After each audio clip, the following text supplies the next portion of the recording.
Hey there, she on this side. So you all wanted me to create YouTube videos, but yeah, it's too hectic. So what I thought of, let's create some private videos to explain the post. Okay. So you all are here because of the post about open high low close and open low high close, right? So let's talk about this. I hope you all understand the post itself, right? The post suggests us that whenever price wants to manipulate, it manipulates at a certain point, which I personally call it as a manipulation area, okay? And price expands. So this is a usual template of how a candle should be, okay? Either it can be open, high, low, close, or it can be open, low, and then high, close, right? Keeping this in mind, we do everything. Okay, keeping this structure in mind, don't forget, if price don't manipulate upside, we don't trade downside. So keep that in mind. It is going to be very handy. Okay, so what we are going to do now we are going to go on daily chart. It might be a random area. Okay, we'll go to a random spot and then we'll backtest this. So let's say for example, let's just go somewhere around here. Okay, and let's see chart. Okay, so this might be okay. What time frame it is? Just a second. And this is daily time frame. So what we can see here, first of all, we need to understand where the price is. If we go to the time frame, for example, let's do one more day so that we can see the weekly chart. You know, trading view don't really allow us to go on weekly unless we are on Friday. So let's go to weekly and understand the weekly candle. So what we can see here, we can see here that price is currently giving us a directional break somewhere around here. If you don't know the concept, then understand this in a way what you all trade off. Okay, for example, I use my own concept, obviously, right? So you all must understand in your own way. For example, what might be a reason why this selling candle created a high. Okay, so understand this according to your template. But yeah, the whole basis of what we are going to do would remain same. So I can see a weekly structure from this fractal low to fractal high. So I can say, yeah, price might reach towards this 50%. It's possible, right? Or else what can price do? For example, now my bearish drawn liquidity is clear. I have to find a bullish drawn liquidity, which might be this high. Very clear, right? On weekly time frame, it's very clear. But to reach these points, it's not necessary price will reach into one candle only, right? It will reach inside a one candle only. So we have to understand what the next candle can reach, where the next candle can reach. So the targets are very clear, either this high or this low. So the weekly, we have been created a range for the weekly, right? Where the weekly can maximum to maximum manipulate. So these are the areas of target. Remember, these are the areas of target where the price can reach inside daily. But on weekly time frame, these are the area of manipulation where price can manipulate either the upside or the downside. So let's go to daily and let's understand how we might reach there. So to understand what we are having on daily time frame, we need to first keep in mind where we currently are at and how do we proceed or how do we think of the price. So what do you think price, what do you all think price might do?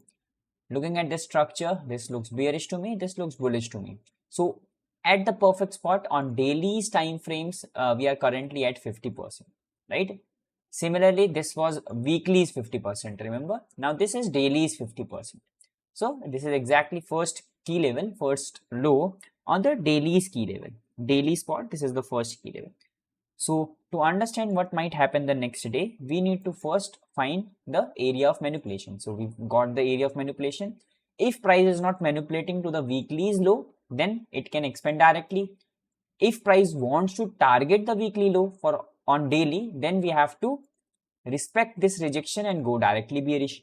So we got the idea that the next candle, which is opening here, somewhere around here, have a manipulation area around this point and a manipulation to go upside around this point. So these are the two areas of manipulation.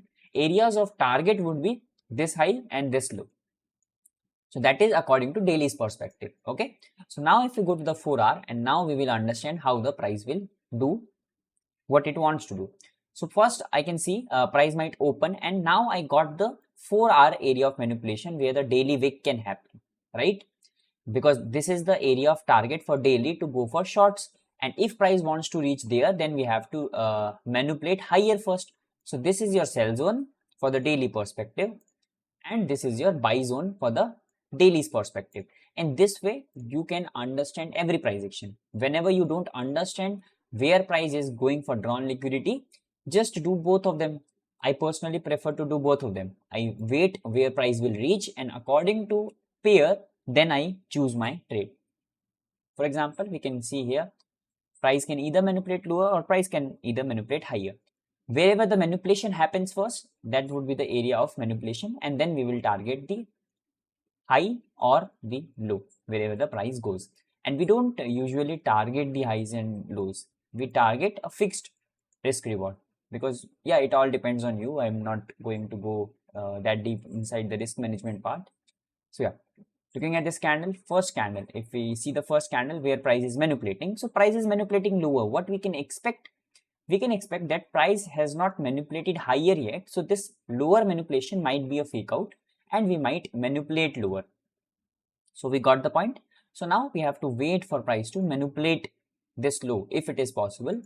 Let's say, for example, price did not manipulate it on 9 p.m. candle. So what might happen? Either this manipulation was not good enough, or we have to wait for this manipulation. That's when the SMT part comes in, right? You understand SMT is it. For example, on the GBP side, the low that we were talking about was already manipulated. The previous day low was already manipulated. Okay. So this gives me an idea that yeah, EU might be positive, or we just simply don't look for trades, because the more we don't trade, the better it would be. Okay. So looking at this structure, we can confirm that price might be going bullish or might not be going bullish. For example, if I wanted to go bullish, I would see this directional break because it broke the structure. We might be having some confusion, but this broke the structure here, and then we might get a manipulation here, or else I won't really look for trades. So that might be my manipulation area. For example, if I see the next candle, now this candle shows me what? This candle shows me open, low, high is done. So now I'm expecting a sell from there would be a forced trade. It can definitely happen. But to understand a perfect candle, you need to understand how price manipulates and expands. So this is a done day for me. I'm not going to look for any other trades on the next day. That's how you won't stop yourself from, that's how you stop yourself from over trading. For example, if I see the next candle, let's say it went bullish, which is completely fine, because we understand that the low might have already been formed. If not, then without tapping the manipulation area, without tapping the sells manipulation area, we can tap this high and then go bearish, so that now we can go bullish. Then we still inside the manipulation range. But after the tapping of the manipulation for sells, we cannot expect buys more and more. Okay, that would be a forced trade. So the drawn liquidity is being completed. We did not get the trade, which is completely fine. Okay, because you got the point, you got the whole scenario, you got the narrative. And that's how you understand every open, high, low, close. Okay, if you all might be thinking that this is a made up scenario, so let's go way beyond. Let's go way beyond and let's see the price action. So it's way beyond price action. We can simply do what? We can simply go to the daily time frame, understand the daily candle. So it is a bullish candle. We were being bullish after a long time. I can see a high. Right? So what we can expect here? We can expect a rejection or a consolidation might happen after the rejection being tapped. So that might be my, you can say, perspective, okay, that a rejection might happen around this point. So either I can reach there, right, or I can reach towards the low. That might be my drawn liquidities. According to that drawn liquidity, I would look for 4-hour candle. Okay, it is not yet made. Let's just create this 9. Now the 1 AM candle, and now the opening would be there. So opening candle would be somewhere around here. So either my area of target is this, or my area of target is this. For buys, I cannot see anything. For buys, I cannot see anything. For me, first area of manipulation for buys might be this RBS level. I cannot see any other level from where the buying can happen. Yes, you can say this low can, price can sweep the low and go higher. No, that's something that we don't look for, because price is already at the highest point. You don't buy at the highest point until unless price at least retrace towards the 50%. So let's see what happens in the daily candle, next daily candle. So daily candles open, which is completely fine. Price has to manipulate somewhere, either the high or the lower manipulation, which is this one. Remember, this is not something that we look for. So this day, buying might be very difficult, but let's just wait. For example, okay, sales might be going on, but very choppy.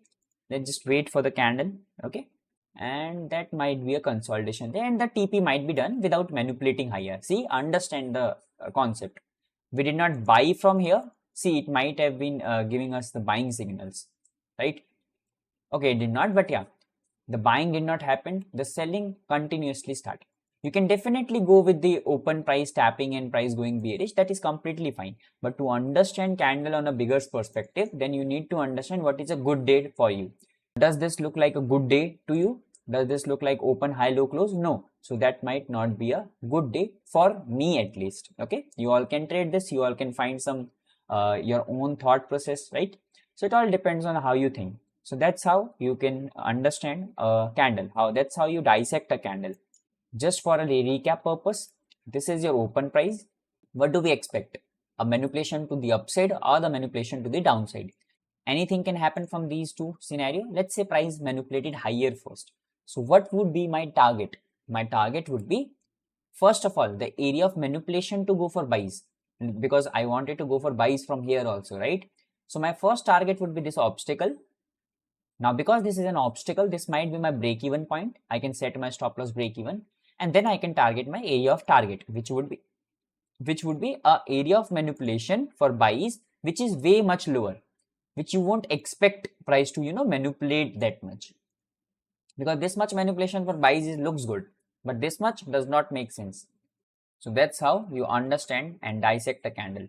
4 phases of market, 4 stages of candle, which is area of target, area of manipulation, open price, area of manipulation, and area of target. Okay. The only difference with all of these are that the first one, the upside one, the above one, this one is your area of target for buys. If buys happen, then this might be the area of target. So this and this aligns. If this is your area of manipulation for sales, then this and this aligns. This becomes obstacle, and if this is your target, then this becomes your obstacle. So that's how you dissect a daily candle. Any daily candle, you go to the daily time frame. Any daily candle, we can simply understand with this whole concept. With the help of area of manipulation, let's find the area of manipulation. What do you see here? First of all, let's find the area of manipulation. Do you see an area of manipulation? Let's say price can, because price rejected here, that might be a reason, that might be a fair value gap, anything that you trade off, right? So price is coming back lower. So I see a target that price can directly expand towards there, or what can happen? Or price can manipulate lower and target this high. 2 scenarios I can think of. So now if I go to the lower time frame to find my area of manipulation, because on daily I cannot see anything. So what I can spot? I can spot a bearish leg. So that might be area of manipulation, right? And I can see a bullish leg from there to there. I see 50% and first key level. So that might be my buying key level. So now 4 levels are in front of you. Area of target, area of target, area of target for buys, area of target for sells. Until price reach low, we cannot target that. Until price reach high, we cannot target low. That is for sure. So for example, next candle might be the opening price. If I see, okay, price is manipulating lower, we might be interested for buys, right? So let's see next candle. See, rejection happened. That might be something that you would look for, an entry you would look for. Okay, how would we enter? That all depends on you. You can think of it as your own structural view, or whatever you might see, whatever thing you might see somewhere around here. If I tell you where my entry would be, so it's 9:45 candle, 10 a.m. candle. You can backtest the 10 a.m. model and 159 model, which I created a post about. So this is my time frame to trade from here to here. Only these time 10 to 12 would be my timing to trade. Okay, if I'm trading in 9 p.m. Asian candle, although I don't, but still I'm just giving you information about how do we see 159. From there we are expecting buys. So if manipulation is done, Now you can target this area. Why this area? Because that is your first area of manipulation. But now area of manipulation might change because price has created a new low. So now area of manipulation would be this. So now this is your first break-even point. If I see the next candle, yeah, that might be your first area of exhaustion where the exhaustion might happen. See how price changes, level changes. So if concepts are clear, everything would be fine. So now this is my area of target now, and this is my area of target for buys. If buys happen, this might be the area of target. Okay, and this is nothing now. So if I see the next, if I see the whole day, so price exactly expanded this much towards the first area of expectation, and this might be the exhaustion, this might be another exhaustion. Did not reach there, might take another day to reach there. Okay, if it take another day, let's see how it will expand on the next day. Again, I can see a bullish candle. I can see this low to get sweep. Why? Because this is my 50% first key level, this one. And if I wanted to go for shorts, let's say, what if I wanted to go for shorts? Then how do I plan for shorts? Same thing. I got a rejection from there. I got a rejection from there. If I did not tap my area of target, then this rejection might push price lower. So I want my price to go higher, create some SMT with GBP USD and go bearish. So let's see where open happens. Okay, price started going higher but did not liquidate anything, did not do anything. If there's an SMT, you can definitely go for shorts. But I would wait for at least 1 AM or 9 PM candle. So next candle, if I see the next candle, let's say, okay, price is moving higher. So now if there's a confirmation, if there's an SMT, you can definitely go for shorts. For example, if I just show you if there's a confirmation or not, because it's a random area, remember? So this looks completely bearish to me. GBP USD already looks bearish to me. So I won't really look for any trades on euro to go bearish. I would only look for trades to go bullish on euro. Okay. So that might not be an area of manipulation. Let's wait. And price is moving lower. Still consolidation. This is still consolidation in my opinion. I would still look for this low to get taken out. Okay, perfect. Tap the low. But when? At the end of the candle. Do you see? Open, open, high, low. So that might be the end of the day. So I won't really prefer to trade this. Yeah, if sweeps happen, I can trade this, but I won't really prefer to trade this. I would trade the buying expansion the next day. If I show you why I mean that, for example, yeah, sweep happen, buying happening, completely fine, no problem. But I am interested to go for buys on the next day because that's how I trade. I don't see open, high, low, high, close. Okay, I would expect one thing, and that is manipulation in the first side. For example, this 9 PM candle, if it went bearish, then it would be my perfect trade. But now it is not. Even though I knew it can sweep the low and go higher, but still I won't prefer it. So now next opening price, if price manipulates lower, now I can definitely go for trade because it broke the structure. So let's see. Okay, coming bearish. See, that might be my trade. Manipulating lower, that's how I find my turtle swoops. Okay, time of trading 2 to 3 AM. That might be my timing to trade. That you can easily spot on my 159 pinned post that you can spot. Okay, 159 pinned post. I've created this post about when to trade and when not to trade. That's it for this explanation. I hope you all understand this explanation. And if you all want more graphical video, then go on YouTube, find anything that you can spot. Okay, because I am not making all of those. You need to do work. You need to do better. If you want to be successful in this trading journey, then you don't have to rely on someone. Start the work, go through my page or go through anyone, but at least be dedicated enough to have your own research. If you are relying upon someone else, then you will always be dependent on someone else. Okay, be self-dependent. Okay, thank you. Yeah, you can rewatch if you don't understand anything. So that's a small yapping session with me. See ya on the next post.